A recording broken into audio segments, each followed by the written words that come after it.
Welcome viewers. In my last video, I mentioned three favorite literary characters of mine. Three personal favorite literary characters of mine. Number one, Leo.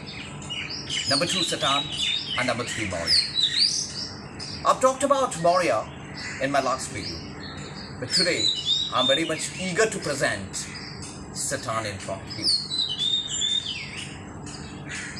Actually, Satan is introduced by John Milton through his epic Paradise Lost, which is an important fixture in the Western literary canon. It always welcomes, invites scholarly debates. That is Paradise Lost. Before entering into the character of Satan, I just want to share something with you. How much can you see? I'm just going to ask you. How much can you see with your biological eyes? I'm going to ask you this question because Milton lost his vision power when he was preparing to write Paradise Lost. Can you imagine, my viewer? By losing his vision power,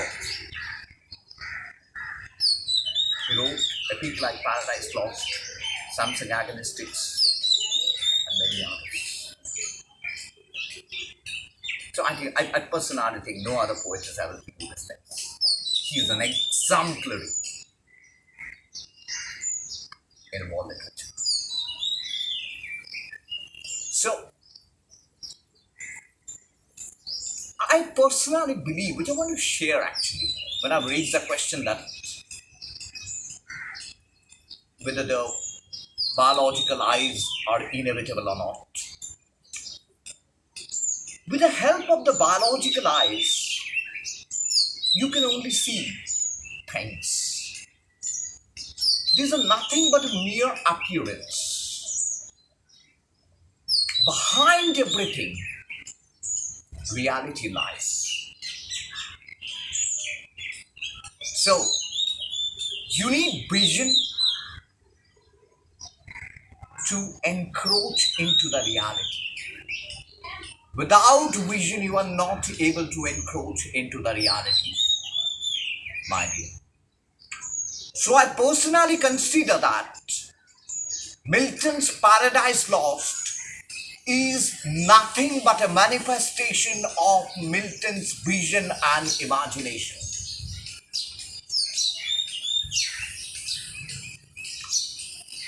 At this present moment, I have to enter into Satan. Before entering into Satan, I just want to tell something about the God in Paradise Lost. In Paradise Lost, God is wrongful. God is distanced. God made it ample amount of rules. And people must abide by these rules. They don't have any other options open in their hands. If they repudiate to abide by the rules, then they will be banished from the kingdom of God. So, I personally believe that Milton's God is nothing but an incarnation of a dictator, my dear.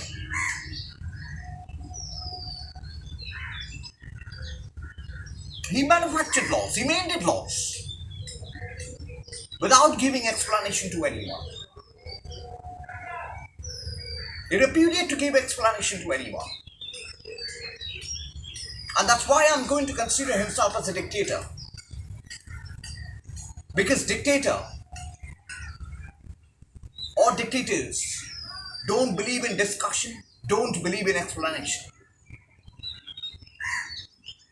Now I'm entering into Satan, my favorite character.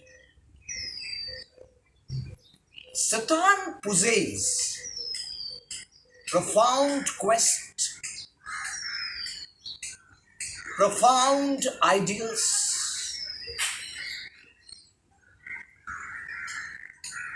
Satan is honest, he's persistent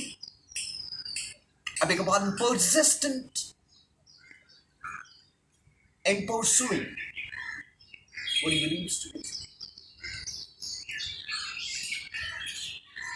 Satan is actually transformed by the true knowledge of God and by the true knowledge of Krishna. That is the character of Satan. And Satan is an incarnation of a quest. Satan is an incarnation of a courage. Satan is an incarnation of an indomitable spirit. For that reason, Satan asked the question to God, is it wrong for humans to think that they are not equal to God? I beg your pardon. Is it wrong for human beings to think that they are equal to God? Is it wrong for humans to think that they are equal to God? He raised this question.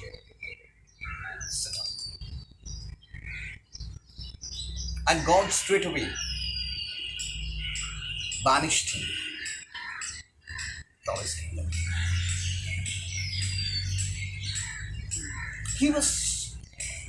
God tormented him terribly.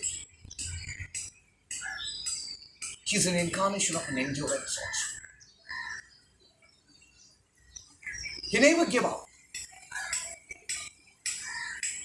Always this question rings in the mind of the Satan. Is it wrong for humans to think that they are equal to God? See, viewers, how Milton very craftedly, very artistically inserted his political ideas and beliefs in the character of Satan.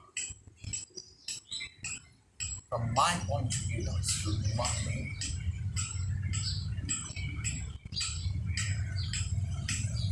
One saying this, one telling this. Satan raises here the question of the equality. So, you can define Satan from the Marxist point of view also. You can consider or figure out Satan as an incarnation of a proletariat.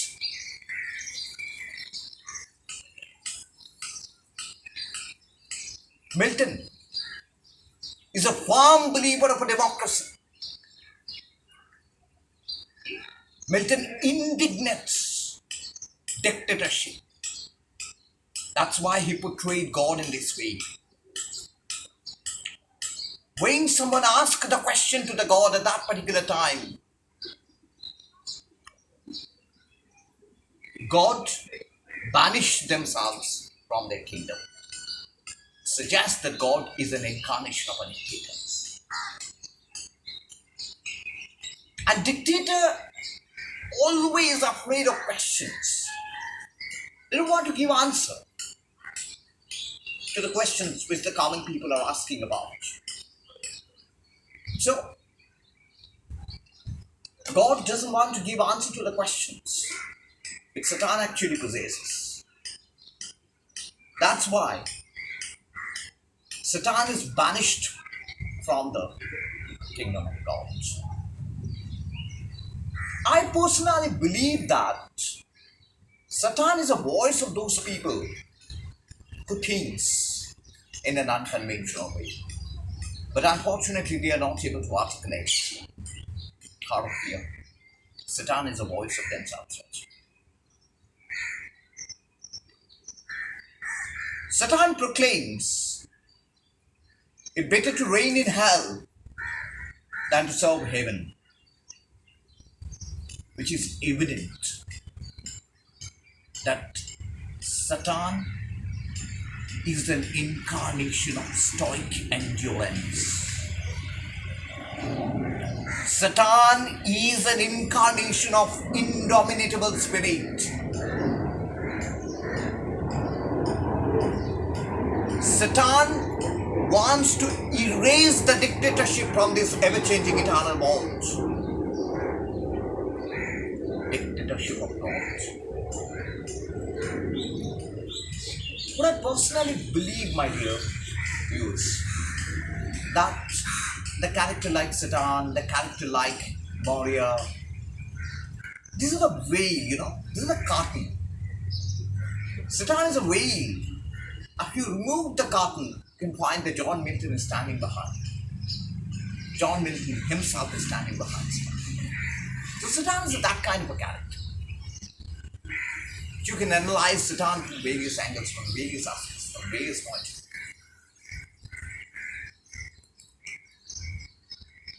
Like other characters, heroic characters, I beg your pardon, Satan hasn't won the war. Satan defeated in the war. And the God of evil proclaimed in the Paradise Lost that God is equipped with thunder. For that reason, you were not able to defeat God in the battlefield.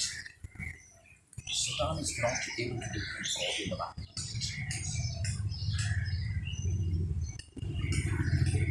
In my mind, Vibhuti Bhushan's Oppu is coming. When Karna was defeated by Arjuna, Karna was defeated by Arjuna in the battle of Kurukshetra. At that particular time, Oppu considers Karna as his hero. Oppu is not considering Arjuna as his hero. His hero is Karna. That's going to be the most important in my life. Satan is a hero of mine. He defeated in front of the God. I personally think this is a fake battle because God is equipped with thunder. So no one is able to defeat the God. And Satan is not able to defeat the God because Satan is not equipped with thunder. But which mesmerized me is Satan's indomitable spirit, Satan's stoic endurance. He is terribly, terribly tormented by the God, but he endured all these tormentations, my dear friend, my dear viewers. That is Satan. Actually, I want to say one simple thing. I just want to share one thing. That very few people dare to ask this question. Is it wrong for humans to think that they are equal to God? I personally believe Satan, by asking this question, converts himself into an outsider of scripture.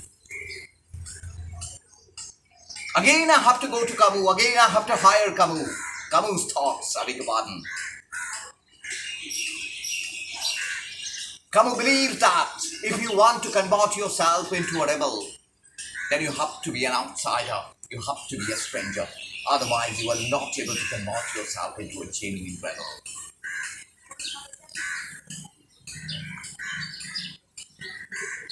At the end, I just want to say something. I just want to share one thing with you. That Bible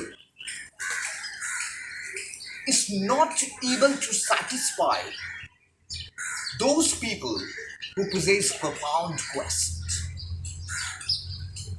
Bible is not able to satisfy Christopher Marlowe, the university which it is evident in his famous play Dr. Faustus. Bible is not able to satisfy John Milton, which is evident here. Bible is not able to satisfy the Thomas Train Eliot also. And Thomas Train Eliot is extremely lucky, I personally believe, because Upanishad, Gita, all these kinds of Hindu scriptures were translated into English when T.S. Eliot was born. So for that reason, he got an opportunity to read Upanishad. And in his Westland, he hired Upanishad. He mentioned in his Westland, Datta, Dadhavam, Damayate. The English of Datta is giving. It's not giving an alms to a beggar. According to Upanishad, it is giving self, which is enclosed by your experience, by your personal experience, my dear friend. Dadhavam in English is sympathy. But in Upanishad, not that kind of a sympathy. A kind of a sympathy which can transform a person and at the end, Damayati, to dominate in Upanishad, to control. Because people possess an ample amount of instincts in themselves and they have to control their instincts. Don't forget, we are being human, we are not a human being. And at the end, Thomas Train Eliot enchanted Shanti, Shanti, Shanti. Many people ask me the question, why not peace, peace, peace? According to Upanishad, first Shanti means peace in heaven. Second Shanti, peace in God's mind. Third Shanti, peace in worlds. And I just want to wrap up by saying, simple thing. I just want to share the one simple information with you. And before that, I'm just going to say that Satan, from my point of view, is an incarnation of the devil. He immersed everything for the sake of his quest.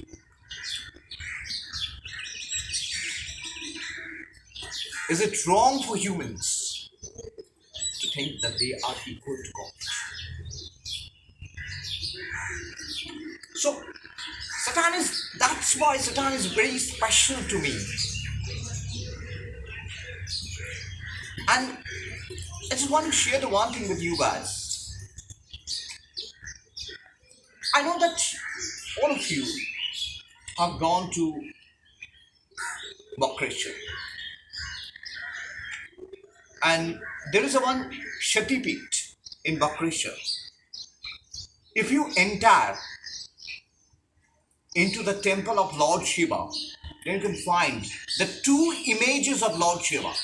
Two images of Lord Shiva, my dear friend. One is God himself, another is the follower, the believer, honest believer of God. And most importantly, believers image is greater than the God's image. So if you go to the Bakreshya Satipeeth, then I hope that you will get an opportunity to see, to experience this wonder. I told Uncle a lot of things. If you don't love me, please hate me. Don't forget to hate me. Okay? But I don't want to render any pain, any agony to anyone. Thank you so much. See you soon.